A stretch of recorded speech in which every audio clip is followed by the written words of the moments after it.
कैलाश से धुआं धुआं है। अरे का हो, काहे मन मार के बैठल बड़ू? कोनो प्रॉब्लम बा? ए जी एगो बात कही। कहा। बड़ा मन करता देवघर जाए के जी।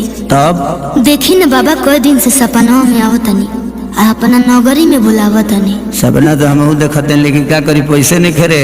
ए साल रहे दा, पर साल चल जाए, ठीक बा? गाड़ियों खाली नहीं खीसा तो हम अब की बार ना मानो, हम तो जेबे करब। चुप।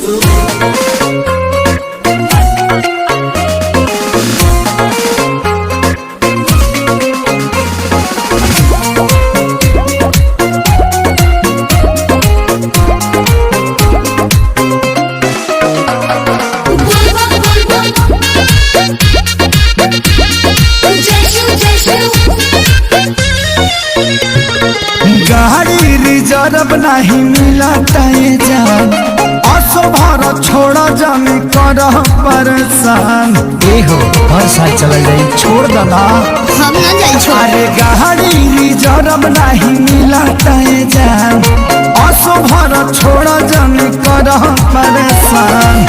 जाए खातिर देव घर फूलौले बाड़ू लोला, फूलौले बाड़ू लोला। हाँ तो सुनी ना, नहीं